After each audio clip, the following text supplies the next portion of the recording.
Moi, je suis élu du Val-Fouret à Mantes-la-Jolie où très tôt, dans la suite des événements, il y a quelques heures, enfin tout début des premiers affrontements, il y a une mairie de quartier qui a brûlé, qui est le lieu des services publics par excellence, là où les gens viennent chercher leurs documents d'identité, là où ils viennent chercher de l'aide sociale, etc., etc.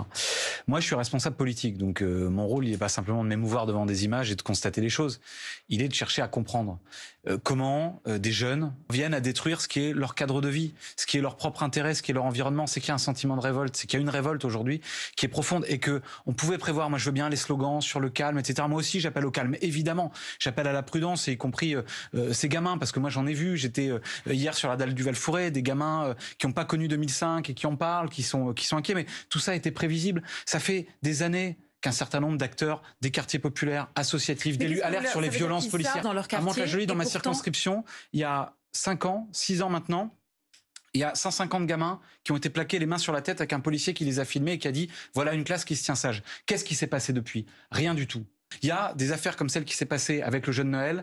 Il y en a eu plusieurs depuis 2017 et cette loi odieuse qui a été votée. Qu'est-ce qui s'est passé depuis? Rien du tout. On a même un ministre de l'Intérieur, Gérald Darmanin, qui, quand il est reçu par l'Assemblée nationale, dit « Quand j'entends parler de violence policière, je m'étouffe » et qui nie la réalité de quelque chose qui est décrit par des enquêtes internationales, par des instances internationales comme l'ONU, comme le Conseil de l'Europe, comme des instances judiciaires et juridiques partout en France et dans le monde, qui est décrit par des enquêtes journalistiques. La réalité, par exemple, des contrôles aux faciès, elle est décrite, elle est documentée par des dizaines et des dizaines d'enquêtes. Et qu'est-ce qu'on fait par rapport à ça? Rien. Donc là, pendant 10 jours, on va parler des quartiers populaires. Pendant 10 jours, on va avoir des grandes déclarations, la main sur le cœur, pour dire « Oh là là, oui, le calme, etc. » Plus jamais ça. Et après, qu'est-ce qu'on va faire? Moi, c'est ça qui m'intéresse ce soir. C'est qu'est-ce qu'on va faire pour répondre à cette révolte aujourd'hui, qui est une révolte légitime, parce que vous avez des quartiers entiers dans lesquels des jeunes voient liberté, égalité, fraternité au fronton de la mairie, mais dans leur vie quotidienne, ça ne veut rien dire. Ça veut rien dire parce qu'ils sont discriminés, ça veut rien dire parce qu'il y a des contrôles aux faciès, et ça veut rien dire, oui aussi, parce qu'il y a des violences policières. Ça veut pas dire que je dis que tous les policiers sont violents, ça veut dire que je dis qu'il y a une réalité aujourd'hui systémique des violences policières.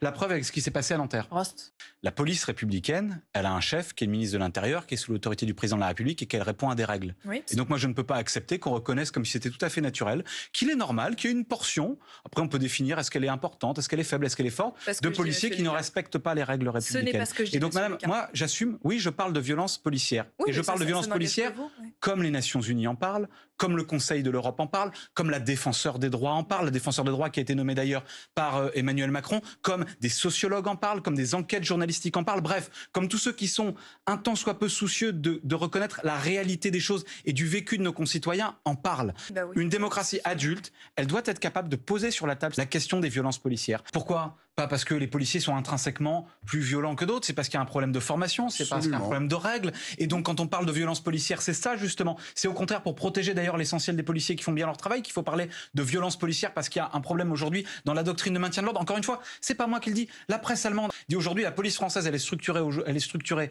pour protéger l'État et pas pour protéger les citoyens, et c'est un problème. On a ce soir des gamins qui vont risquer leur vie, qui sont révoltés. Ils méritent mieux que des slogans, ils méritent mieux que des grands discours pour demain. Ils méritent qu'on agisse maintenant. Le récépissé de contrôle d'identité. Ouais. Je vous fais une proposition. L'indépendance de l'IGPN. Je vous fais une proposition. On abolit la loi de 2017, la loi de 2017 sur la question des refus d'obtempérer. Je vous fais une proposition. On forme mieux les policiers, les forces de l'ordre. Tous ces débats. Mais on s'entend sur certaines propositions. Gérald Darmanin, il a refusé de les avoir quand on a parlé de la programmation du ministère de l'Intérieur. Votre gouvernement, votre majorité, c'est bien de parler, c'est mieux d'agir.